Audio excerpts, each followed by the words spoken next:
welcome to Quest for Truth. Your hosts, Douglas Hamp and Rob Skiba. We're excited to be with you today. We want to thank everyone for being back with us.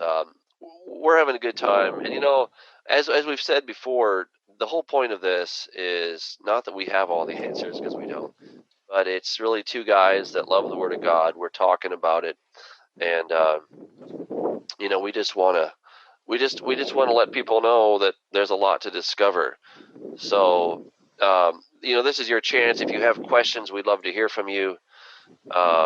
It'd be good to just give us a kind of a heads up on that if you have any questions. But this is one that we've both been thinking about and wanted to just kind of dive in. So, all right, basically, what we're going to start with is Matthew 24:28. Rob, this one has given me a lot of trouble over the years. I haven't really been able to figure it out. So I'll read it, and then we'll talk about it. Okay. So the context here: Jesus is coming back. For as the lightning comes from the east and flashes to the west, so also will the coming of the Son of Man be. For wherever the carcass is, there the eagles will be gathered together.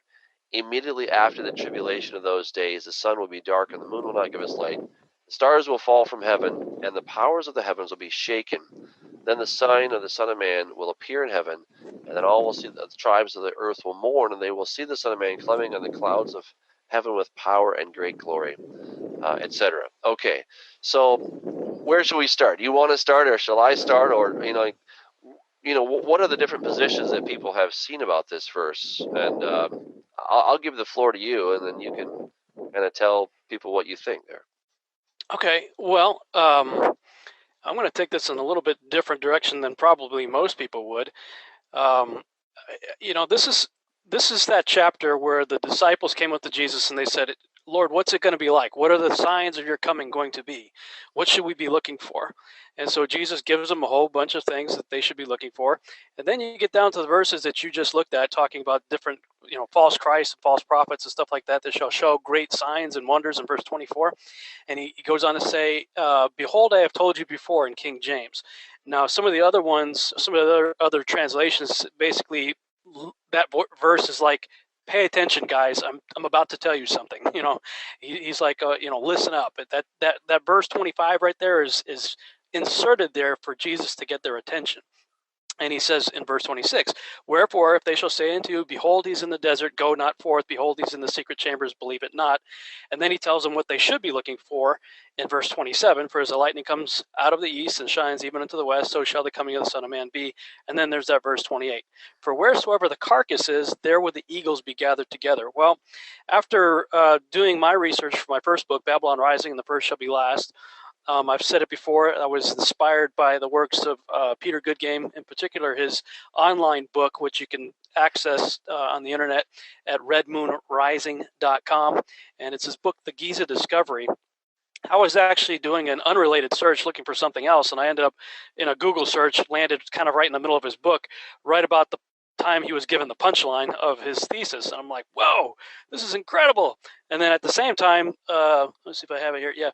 Tom Horn's book, Apollyon Rising, came out. And when Apollyon Rising came out, he was also building on the work of Peter Goodgame and others. There's certainly been a number of people that have gone down the same path regarding Osiris and the connection to Orion, Apollo, and biblically speaking, Nimrod, and building a case for him as the Antichrist. So right as I got a hold of that revelation, I was looking at that and researching it for myself. I really actually got on board with it. I couldn't find any flaws in that thesis at all, really. And so then I started looking for other evidence in the historical account. And more recently, I found that in 1999, Dr. Zahi Hawass, which is one of the most renowned Egyptologists in the world, was poking around the Giza Plateau and found that between the center pyramid and the Sphinx, he found basically what everybody thought was a watering well, and got the idea to pump the water out of it. Found it. He went down about 100 feet and found a chamber that had 6 sarcophagus, little enclosures for sarcophagus. But where the 7th one would be, it was actually another tunnel that went down even further. And they went down and discovered what they believed to be the tomb of Osiris, which was a really wild-looking place. It's basically a moat of water surrounding a square island that had 4 pillars, one on each end at the corner of the square. They had ancient Egyptian hieroglyphic writing on it that many speculate to have been instructions for resurrection. And in the middle of that square island was another moat of water, a rectangular moat of water surrounding about a 10-foot long granite sarcophagus. And they said this is the tomb of Osiris. Well, I just read, Peter Goodgame's work, as well as Tom Horn and a number of other scholars, connecting Nimrod to Osiris. So I'm going, okay, they found a secret chamber. They called it that, the secret chamber of Osiris's tomb. And then flash forward a few years later, 2003, in April, archaeologists digging around the desert of Iraq found the body of Gilgamesh. And so I started looking at that verse right there. He says, what they say is in the desert. Gilgamesh was found in the desert. Go not forth. They say, behold, he's in the secret chambers. Believe it not. Well, they found the secret chamber. And then he says this thing about the carcass and the eagles. And I started to think about my time in the military, because 1 month after finding that carcass in the desert, our military set up the military occupation phase in Iraq, and the first thing our troops did was raid the museum of Baghdad.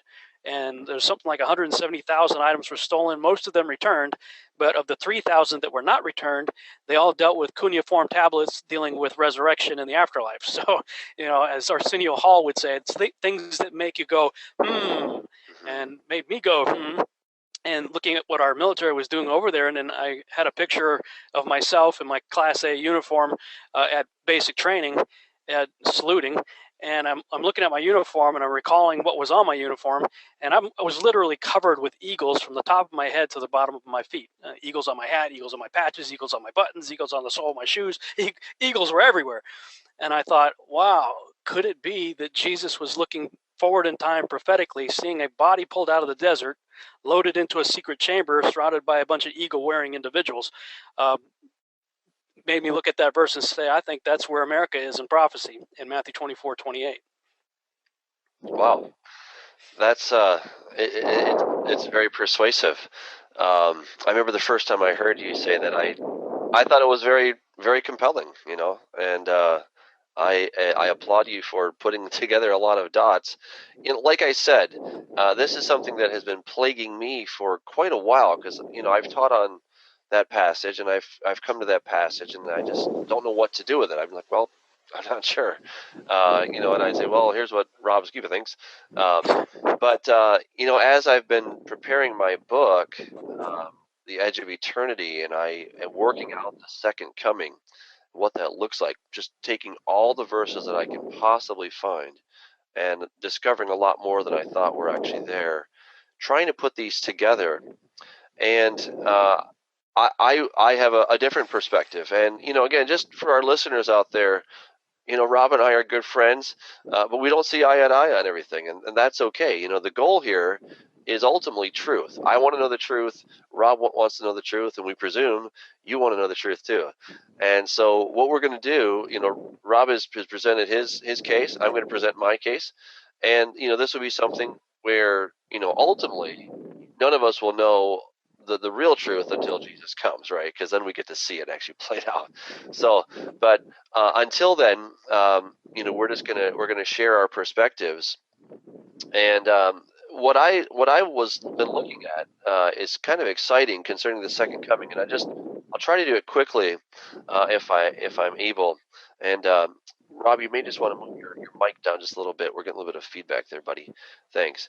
But so when the Lord Jesus comes back, the veil between heaven and earth passes away. Maybe you didn't know there was a veil between heaven and earth. It's actually quite a huge concept. And I'm going to throw out just a few verses for people to go and to take a look at, because I don't want to get too much sidetracked on that.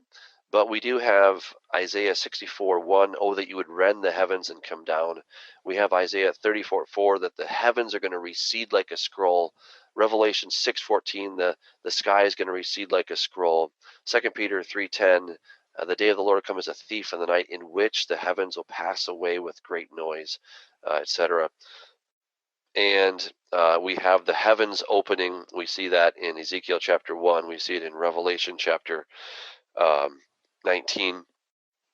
Jesus, when he's just coming up out of the water from being baptized, the heavens open and the Holy Spirit descends like a dove. So when the heavens pass away, that is the veil between heaven and earth. Isaiah 25:7, on this mountain the Lord will swallow up the face of the covering that covers all peoples and the veil that is over all nations. So the veil is going to go away.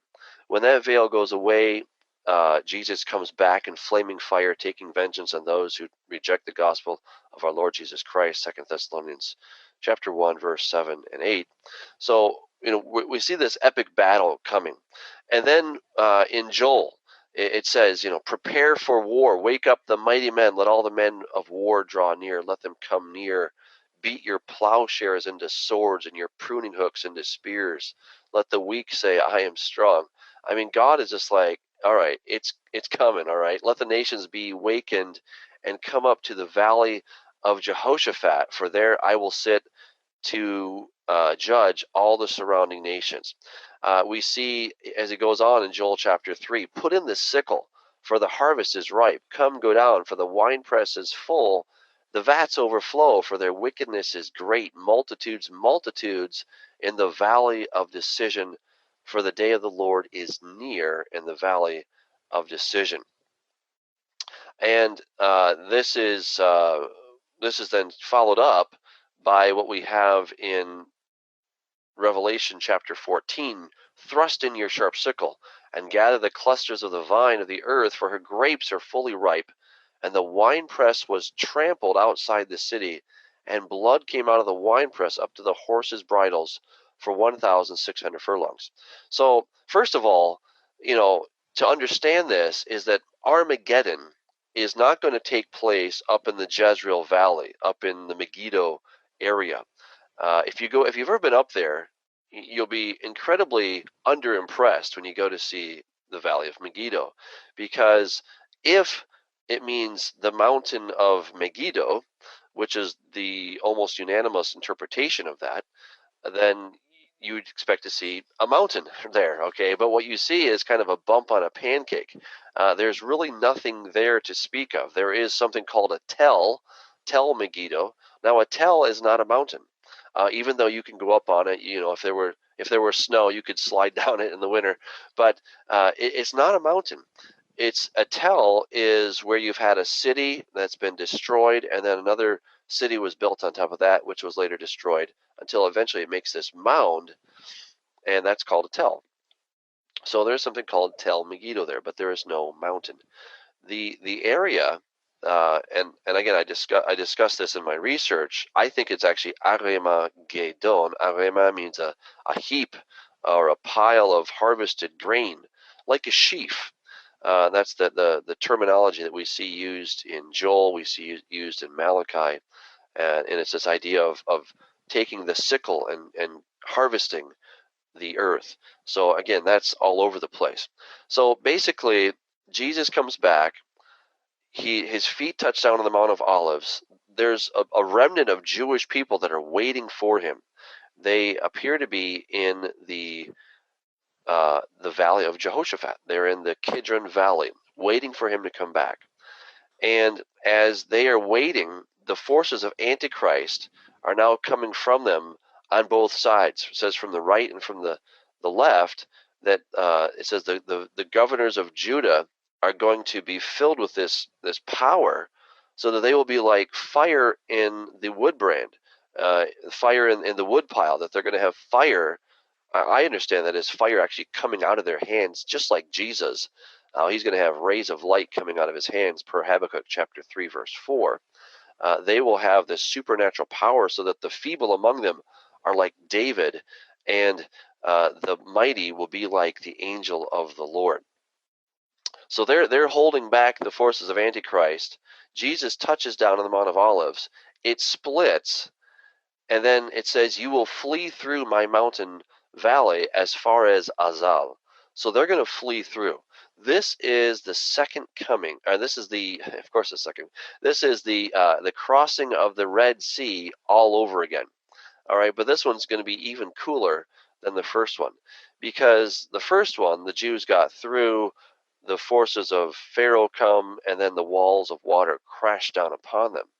But this time, instead of the walls of water, or in this case, rock, falling down upon them, Jesus himself is going to interpose himself between his people, Israel, and the attackers, or the forces of Antichrist.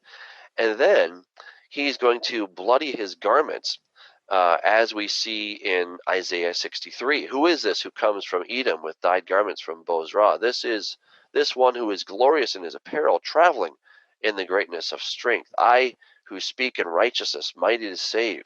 Why is your apparel red, and your garments like one who treads in the winepress? Isaiah asks, I have trodden the winepress alone, and from the peoples no one was with me. For I have trodden them in my anger, and trampled them in my fury. Their blood is sprinkled upon my garments, and I have stained all my robes, for the day of vengeance is in my heart, and the year of my redeemed has come, he says.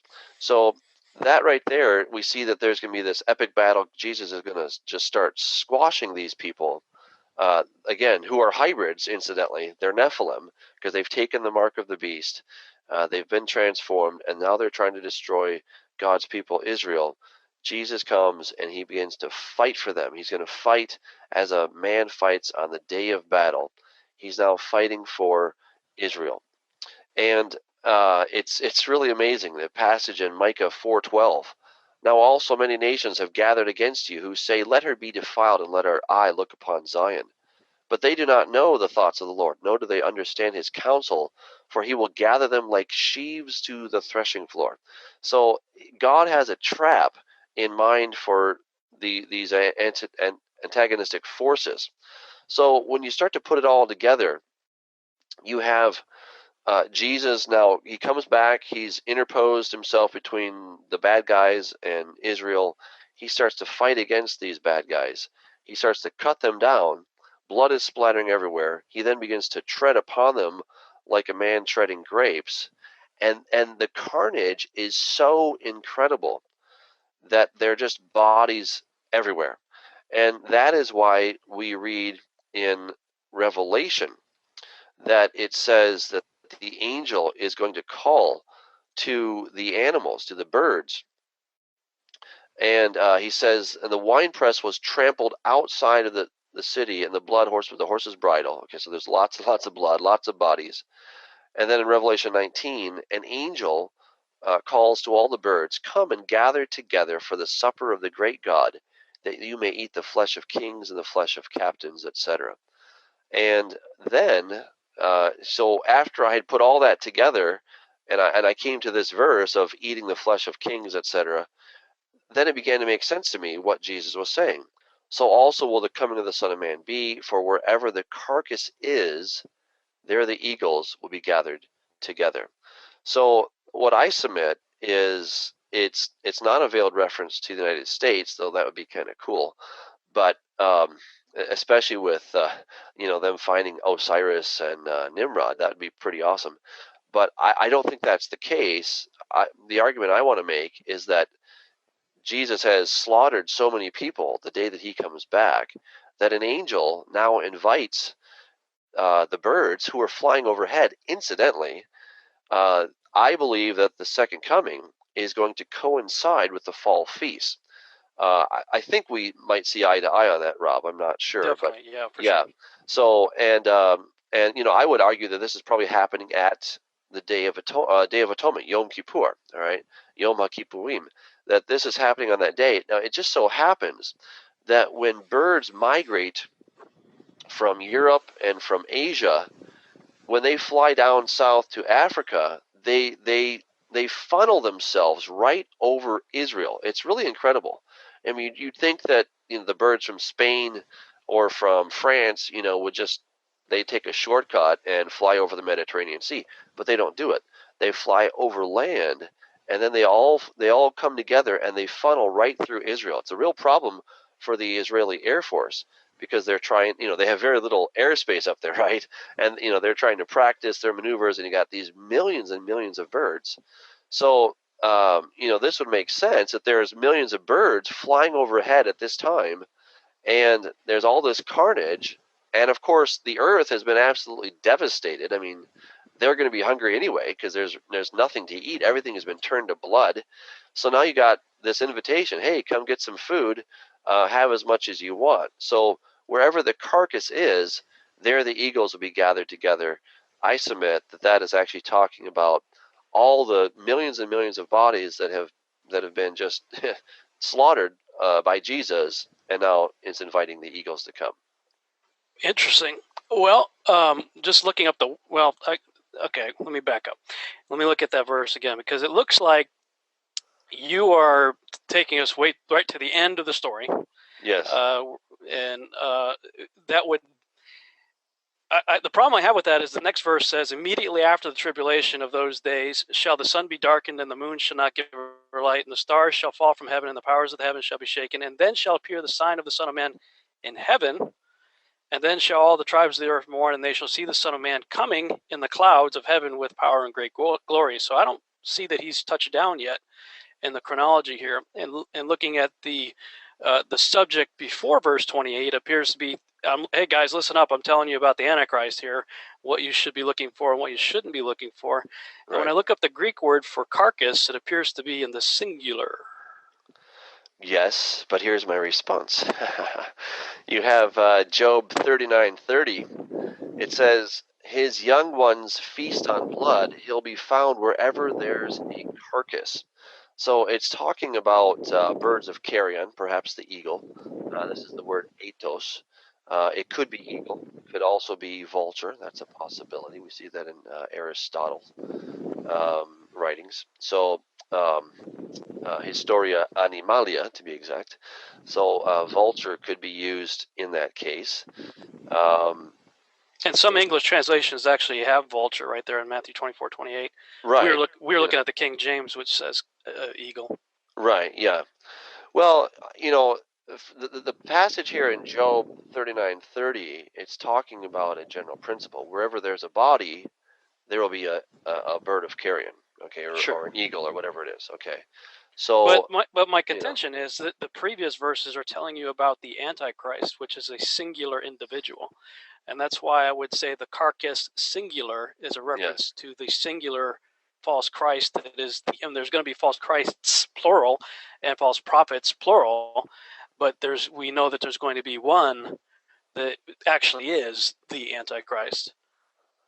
Well, and Jesus hasn't touched down yet. After he touches down, it's going to be bad. Well, on the other hand, want to get this.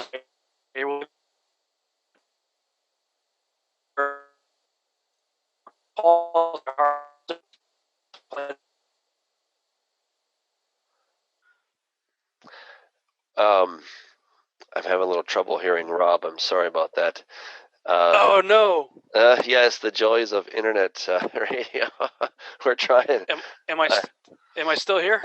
Yeah, you're still here, man. Yeah, and I'm even hardwired. I'm not sure what more to do. I'm supposed to have this incredibly fast connection, so I don't know. Yeah, likewise. Maybe there's a problem in there.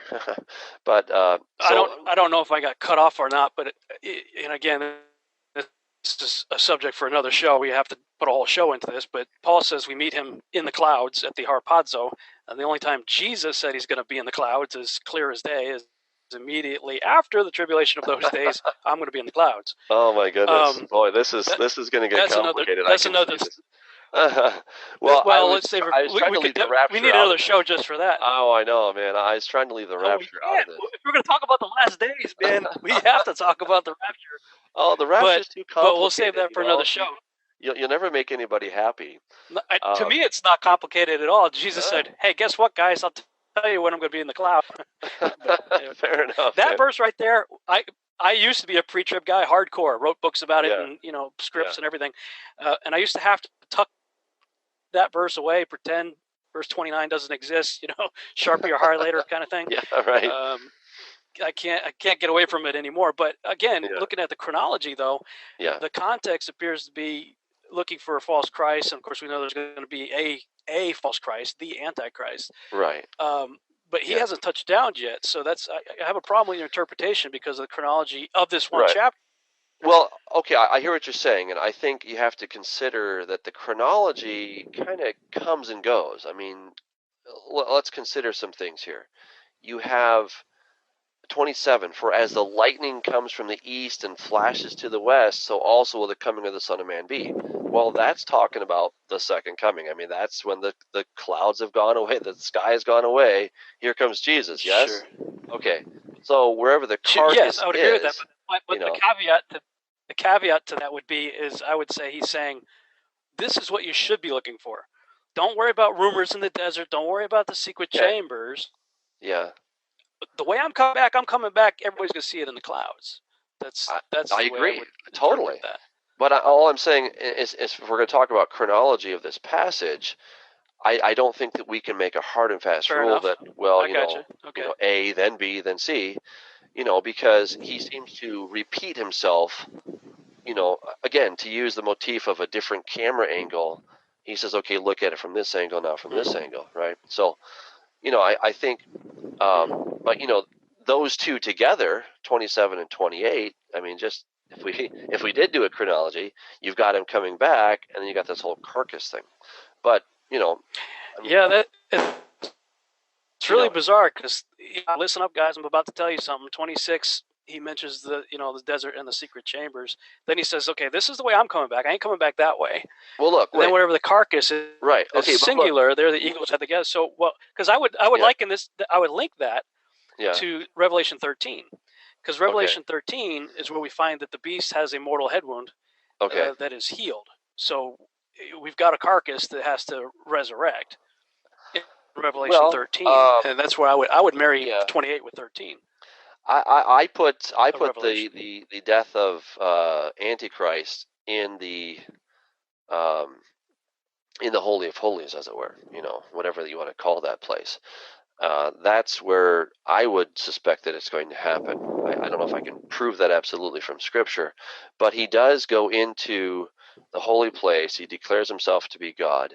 At the same time, that's when Satan's getting booted out of heaven, right? So there's a lot going on there.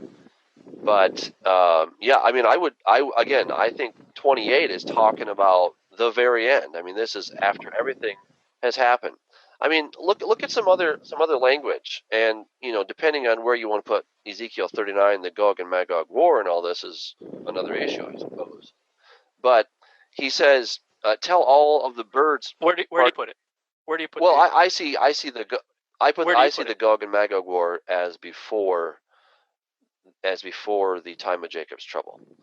So probably before the beginning of the 7 years. The 20-year time frame of Jacob's trouble, or the 7 years or the 3.5 year? Yeah, the 3.5 year. Yeah, okay. I appreciate the 20-year thing. I mean, I hope you're wrong. You could be right, but we'll have to see on that one. Yeah, I'm only trying to use Scripture to interpret itself. The time of Jacob's trouble in Genesis. No, 30, I am too. 31. I know. Oh, I got you, man. But look, Genesis 31. Because everybody's like, the Jacob's trouble is 7 years or 3.5 years. I'm like, wait a minute, it's 21. It's 20 years in Genesis. Yeah. Well, he did have trouble for 20 years. There's no question about it. We'll go to Jeremiah 7 next. I think that'll be a good thing to talk about.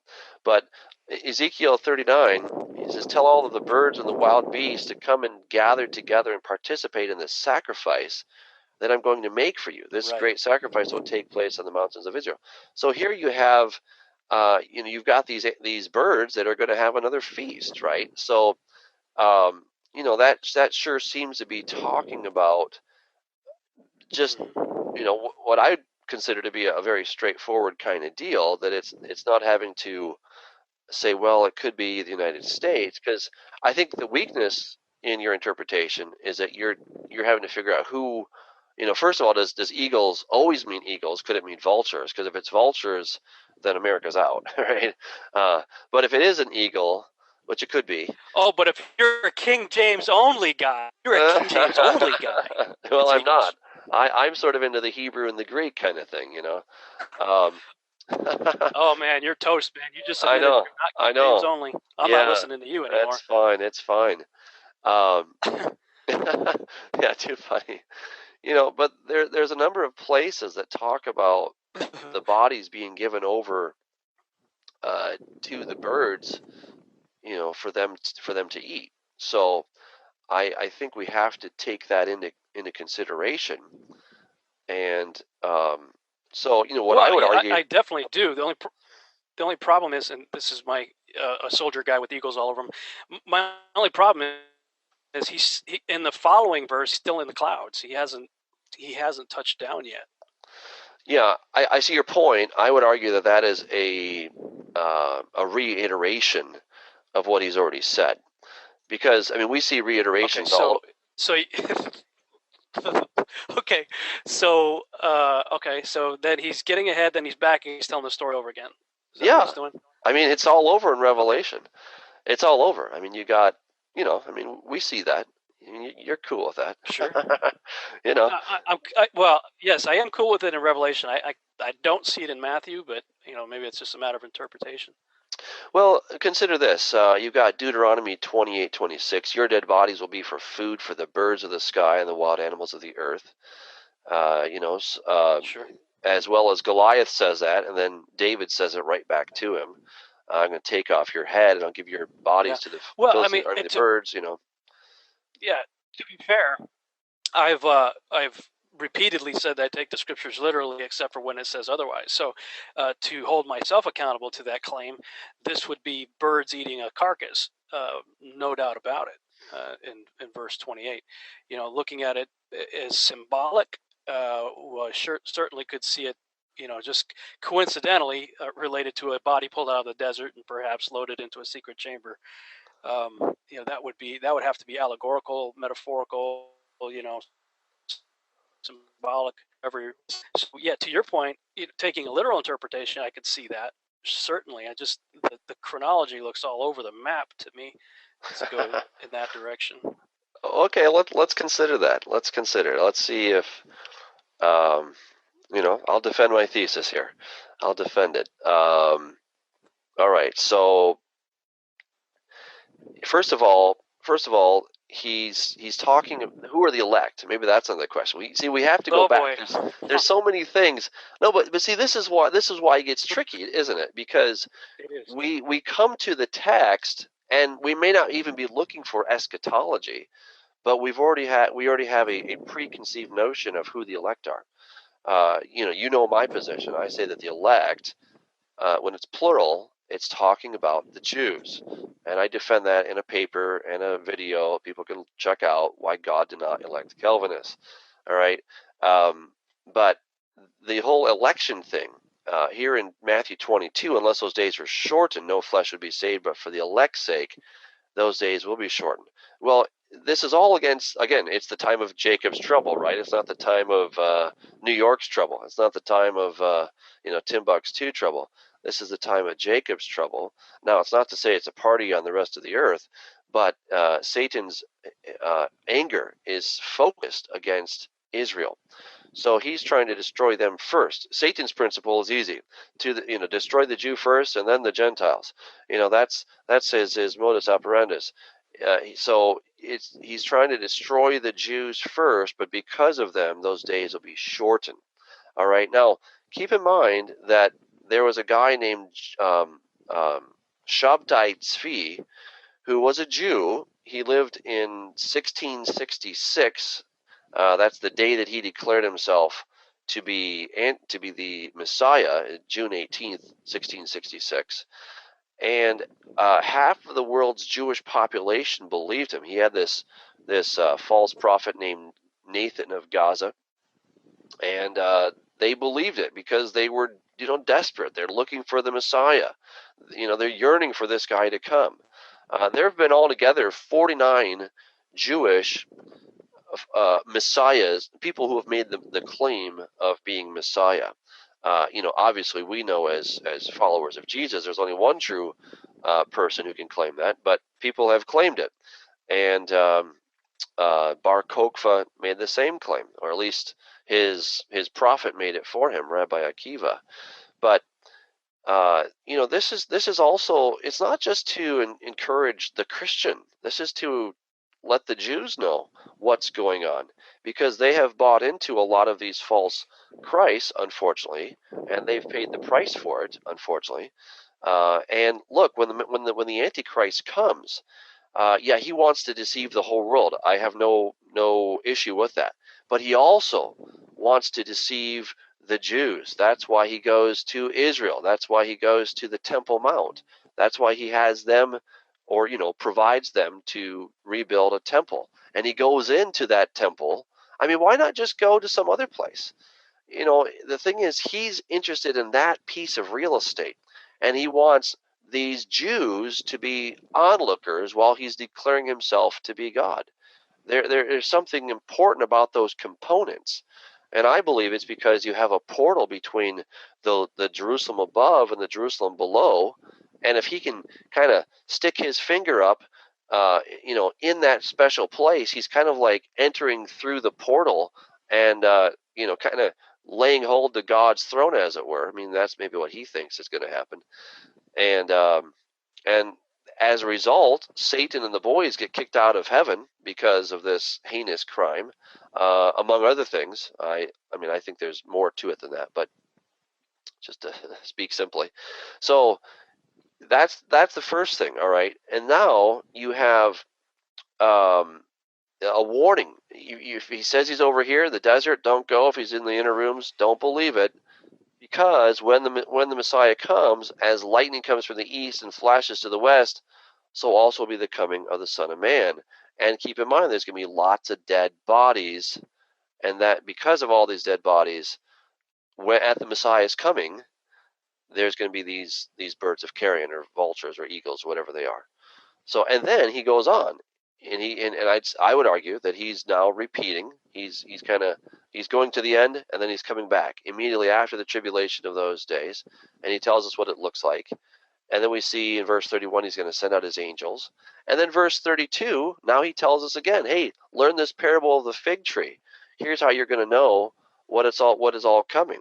He talks about heavens and earth passing away. No one knows that day. And then he tells us again in 37, hey, it's going to also be like this, like the days of Noah.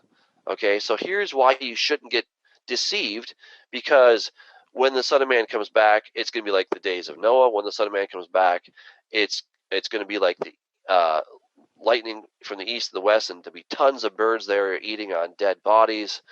When the Son of Man comes back, it will be like the fig tree. All right, so there's these different ways to test to see if it's really the days that if Messiah has come back. Is it like the days of Noah? No. Do we see a bunch of birds chowing down on a bunch, millions of bodies? No. Do we see is it the fig tree? Well, actually, we're in the season, so we're getting there. But those are all the things to look for when the Son of Man comes back. I give the mic back to you. I would. Yeah, I definitely hear what you're. Okay, yeah, I definitely hear what you're saying.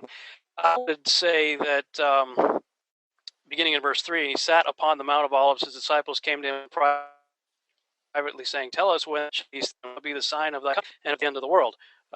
Just as a little aside, I would think that the first sign would be a massively huge sign to mention would be millions of people disappearing. But he didn't say that. Regardless of who you think the elect are. First thing, millions of people are going to disappear. I know you guys believe in dispensationalism, so you think I'm just talking to Jews right now, but even if a bunch of Gentiles disappeared, you'd think Jesus would say it, but he doesn't. So the story continues from that point on, I believe, in a fairly chronological until you get down to verse 32. So where you see kind of a reset button over at right around 27 or 28, I see that button pushed around verse 32. I see everything up to that point in a chronological order, and then I see now learn the parable of the fig tree, and he goes on and tells that little story.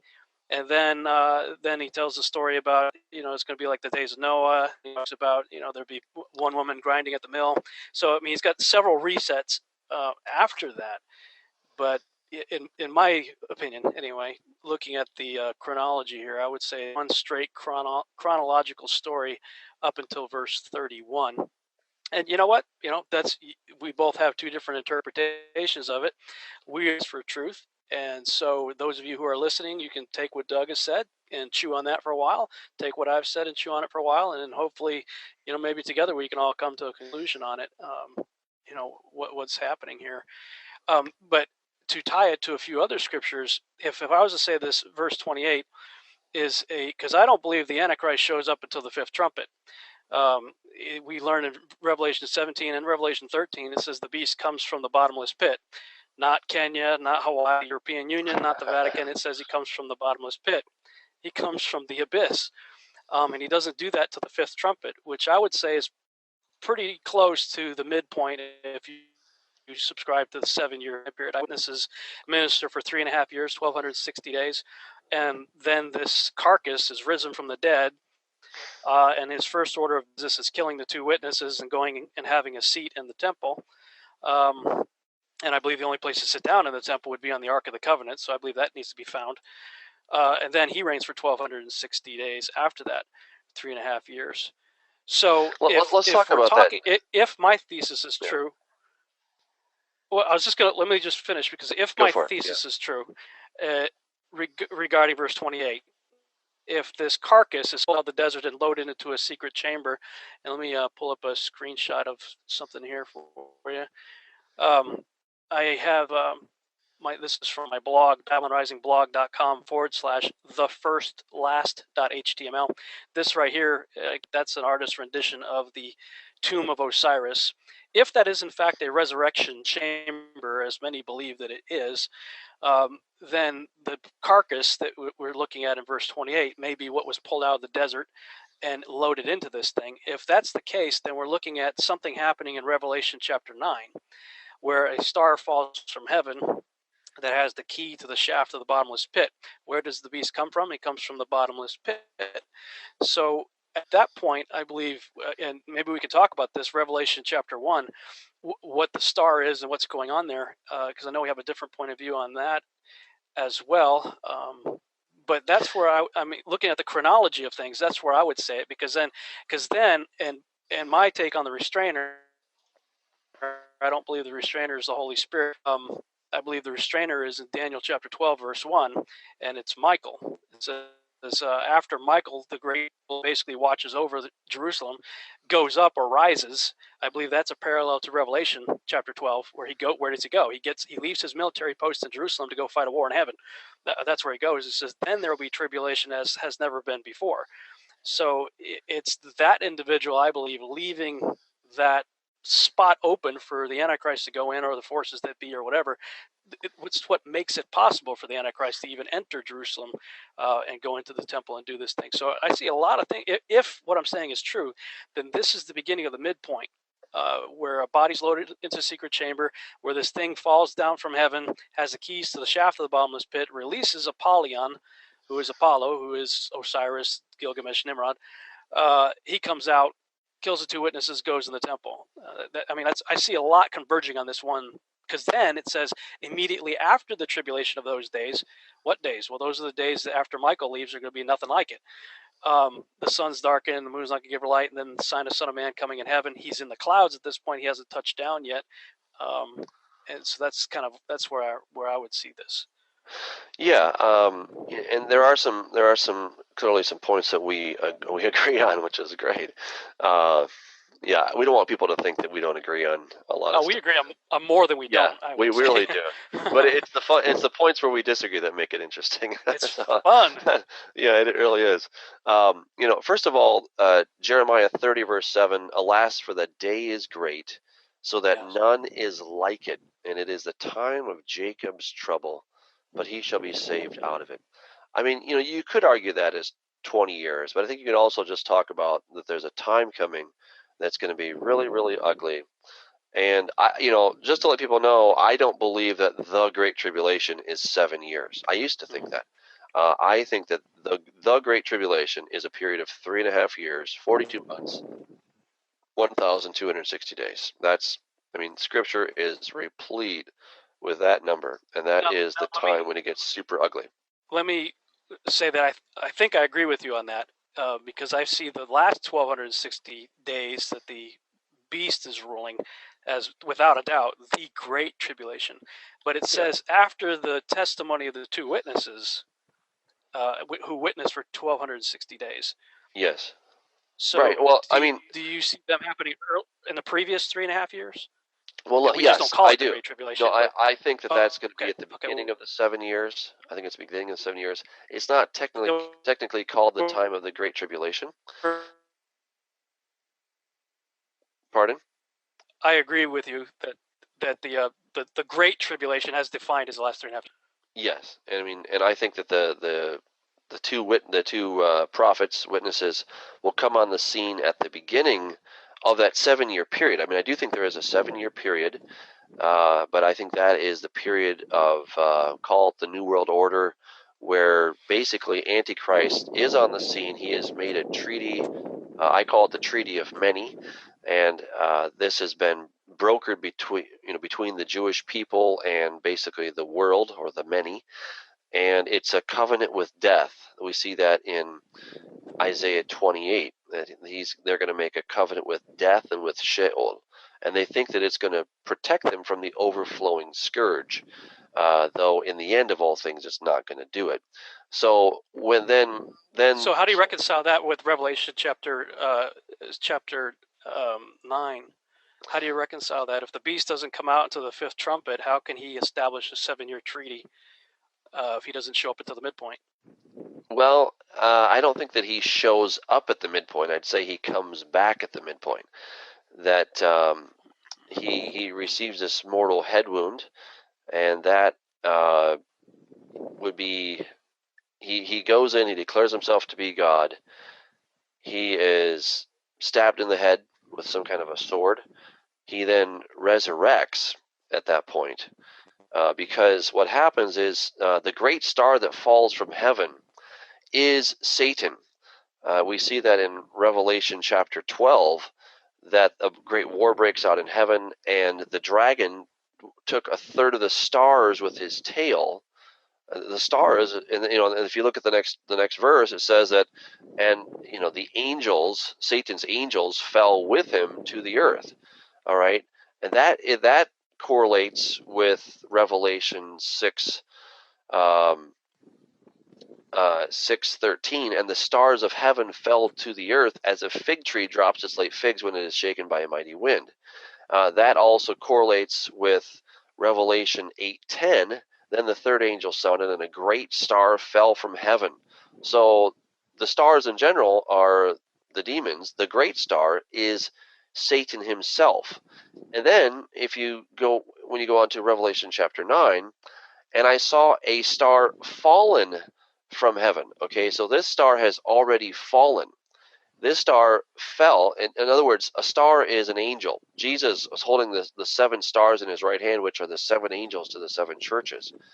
The stars is a reference to an angel. It's not a reference to those big gas giant things out in the middle of space. If one of those fell on the planet, the whole party would be over. Okay, I mean, there'd be nothing more to write about, because the earth would be obliterated. It would be vaporized and gone. Okay, every last person on the planet would be dead. So that would be, sort of a strange ending to the whole story. So it's talking about fallen angels, and this fallen angel has already fallen. I saw a star fallen from the earth from heaven to the earth. What translation are you using for that? This one is the New King James, but because King James says star fall. I saw a star fall from heaven. No. I looked this up in the Greek. I read it in the Greek. It's not I saw a star fall from heaven, but fallen from heaven. Okay. So this is the past, or this the present perfect participle. All right. So that means he's fallen. It's not that he has fallen already. It's not I saw a star falling. That would be just a participle, but this is this is the perfect participle. All right. So the perfect means that I have done something, right? I have seen the new Star Trek movie. Okay, that means you already did it, for example. So here, Okay, well, I'm looking at that right now, and you're more about this than I do, so I'm asking. But looking at the Bible.cc at the word pipto, if I'm saying it right, yeah. it means I fall under, I fall under, fall prostrate. It doesn't seem to be indicating that it's a past tense. Well, that's because it's only giving you the lexical form. You have to look at the grammar. Oh no, I am. No, this has all the signs of a Peptocota? perfect. Yeah, Peptocota? peptocota. Yeah, so that kappa right there, that's part of Makes it the perfect, past and it has tense. what's called a reduplication at the beginning there. So the p epsilon there is your reduplication. All right. So this is a Gotcha. perfect. This is a perfect. It's not a participle. It's not a present tense. If it were just a participle, then you'd have a much stronger case. But this is a star Okay, well, that. I have another question Yeah. for you then. The way this renders star, it's aster, Yeah. Astera. Yeah. which is feminine form, It's as irrelevant. opposed to But it's esterone. irrelevant. It doesn't matter though. Look, I speak Spanish, and every word in Spanish is either masculine or feminine.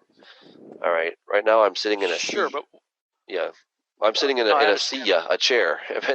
Just because the word is feminine doesn't mean anything about it. I mean, that'd be kind of weird. Well, okay, La then mesa if is feminine. okay, It doesn't. fair enough. But if that's the case, then the pronoun that follows, he, would also be irrelevant, wouldn't it?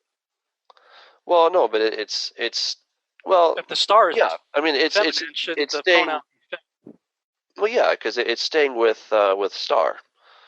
The star was yeah, given. which is feminine. So Sure. should it not be if the star is feminine? Should the following pronoun autos be feminine as well? Yeah, it should be. Yeah. See, this is where I want to switch back here because I think something's going on here. When I looked at that, it says a star fallen from heaven. Yeah. It made me think of another scripture in Acts chapter 19, which records another. This the whole story where Paul is in Ephesus and they basically stirred up big trouble and they had a little city council meeting and basically the mayor of the city or whatever came out and he says in verse 34, Acts 19, Yeah. but when they knew that he was a Jew, all about the space of 2 hours cried out, "Great is Diana of the Ephesians," who is Artemis, who in the mythology is the sister of Apollo, who would in Sumerian would be Semiramis, sister of Nimrod. Great is Diana of the Ephesians. And when the town clerk had appeased the people, he said, "Ye men of Ephesus, what man is there that knoweth not how the city of Ephesus of the Ephesians is a worshiper of the great goddess Diana and of the image which fell?" And then King James says from Jupiter, but it says from heaven. And so I thought, well, wait a minute. Here's a story of a star falling from heaven in the form of Diana, Artemis of the Ephesians. And we covered Zechariah chapters 3 and 5. And if we skip on over to Zechariah chapter 5, you've got this very interesting story of this one side, a basket or an ephah, and it goes and touches down in Shinar. And Jim Williamson and a number of other people have done some tremendous research on this, basically describing this thing as, well, it sounds like a flying saucer, apparently. Yeah, some people made the suggestion it's a nuclear warhead. Could be. Well, yeah, I've heard that one too. Yeah. But if it is a flying saucer, just suggesting something here. Yeah. In this book right here by Oxford Press, this is the Myths of Mesopotamia. Sorry, my phone's going off here. The Myths from Mesopotamia describes Ishtar, who is Ishtar, Isis, Semiramis, going up in a spaceship in the Epic of Gilgamesh. And you got characters like these right here that shows a woman. This is Ishtar right here. This is Inanna. This is Isis. They're all the same person, just different cultures talking about her. But she's a woman with wings. And you've got these two women in Zechariah 5 that have wings, and another one that's inside what appears to be a flying saucer with a lead cap that goes and touches down in the plains of Shinar, which is where Babylon was. So, I'm looking at that word in Revelation, then I saw a star, and it says stare, which is feminine, thinking that, well, that pronoun afterwards should be she, not he. And if that's the case, then, it's not the devil, but it could be the whore of Babylon. Yeah. Touching down in Shinar. Yeah, interesting. I mean, I'll give you a point for that. But I think when Bingo. Well, I got a whole point. I know. I'll give you a point. However, I would argue though that when you come to verse 11, and they had the king over them, the angel of the bottomless pit. Right. I mean, you got chapter 12, right? Well, gives us a pretty strong correlation between the dragon and the stars that are with him, right? And then we're told, like I see in verse 4, he drew a third of the stars of heaven and threw them to the earth. And then we're told in verse 7, see, now we have a repeat, but just from a different camera angle. War broke out in heaven, and his angels fought with the dragon, and the dragon and his angels fought, right? And so the great dragon was cast out, so that serpent of old, the devil and Satan, who deceives the whole world, he was cast to the earth, and his angels were cast out with him. So the angels and the stars are exactly the same. Revelation chapter 1, Jesus is holding the 7 stars, astera, in his right hand, right hand, and then we're told that they are angels, right? So astera is feminine because it's just a feminine word. That's just how it is. And angels is masculine. So I don't know. I think what John is actually doing is he's looking forward to the guy that's really, who is this star? What's his name? His name is Abaddon or Apollyon. So I think you could actually, I would argue that the use of the masculine singular actually proves that it's talking about Apollyon, and it's identifying, the he here is not just some random star, but this entity that fell from heaven like a great star, who's called a star, is in fact Abaddon, and he is a he. He's not a she. So, and this is all yet Abaddon's future. Coming up. No, Abaddon's not coming up. Down. He's not coming up. He came down. down. Out of the bottomless pit. I disagree. He's coming up out of the bottomless pit. I disagree. Okay, all right. I don't think Apollyon or Abaddon. Let's go back in Revelation 9 together. Okay. Okay, let's go back to Revelation 9:11. Okay. And they had a king over them, which is the angel of the bottomless pit. Okay. Whose name in the Hebrew tongue is Abaddon, and the Greek is Apollyon. Okay. And Revelation 13 and 17 tells you the beast comes from the bottomless pit. Okay. So, apply Apollyon or Abaddon to the dragon, to Lucifer, to Satan. When getting cast out. Right, but we already have next couple chapters. Right, but we have Abaddon elsewhere in Scripture. I mean, this is not unique to. In reference, it is. In reference to Sheol, yes. Right here, the word appears. Let me put this up on the screen here. This is from BlueLetterBible.org. The word occurs 6 times in the Old Testament, always as a place name in the sense in which Sheol is a place name. It denotes in certain aspects the world of the dead as constructed in the Hebrew imagination. It is a common mistake to understand such expressions in a too mechanical way. Like ourselves, the men of the earlier ages had to use picture language when they spoke of the conditions that existed after death. However, their picturing of the matter may have differed from ours. In 3 instances, Abaddon is parallel with Sheol: Job 26:6, Proverbs 15:11, Proverbs 27:20.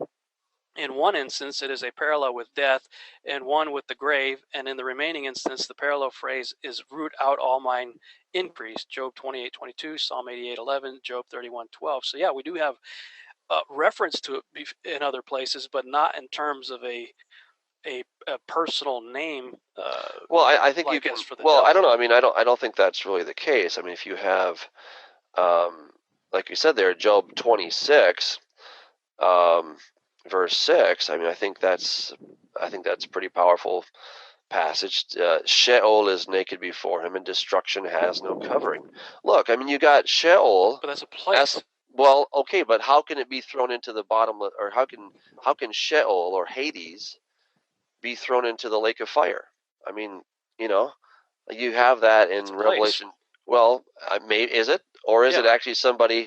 Well, why? I mean, you're telling me that Abaddon here is actually a person, which I think it is in Revelation 9, but in Job 26, you're saying no, it's a place, or it's an idea. Well, yeah, this is that we see in Revelation 9 that there's apparently verse 11, and in charge of that place. He's the angel of the bottomless pit, whose name in the Hebrew is Abaddon, and then the Greek has the name Apollyon, which to me is a home run, because Apollyon is just a derivative spelling of Apollo. Right. So who would be the son of Apollo? So it's telling. I mean, Tom Horn makes a good case. I think he makes it right that the son of perdition, Apolia, the son of him is the Antichrist. So who would the father be? The father is going to be Satan. Well, we know the Antichrist, the father of the Antichrist. So he is a son of Satan in that sense, certainly. Well, I mean, but Apollo, I guess I don't see anywhere that name is applied to the devil anywhere. Well, he is a destroyer. I mean, Where would we? He was a murderer from the beginning. Well, he comes to kill, steal, and destroy, but his name is not Apollo. Well, he has a lot of names. I mean, what is his name then? What is his? Well, I don't know. It's definitely not Lucifer. It may be Halel. That's a possibility. But even then, it's a matter of, what is his real name? Well, it's definitely not Lucifer. I mean, he wasn't named Lucifer way back in the beginning, but it could be that it's Halel. That's a real possibility. So, hey, you know what? We're out of time, man. I mean, I'll give you the last word. Oh man. Man, there's so much more we could talk about. Oh, this was fun. Yeah, there's nothing I could say that wouldn't require a lot more time, but yeah, certainly we've put a lot on the table for people to consider as we are on a quest for truth. Yes, it's not a matter of Doug being right. We both have opinions as we do our research, and all we're trying to do is share what we think, and hopefully you can learn something and then someday share what you think as well. So thank you for joining in for Quest for Truth.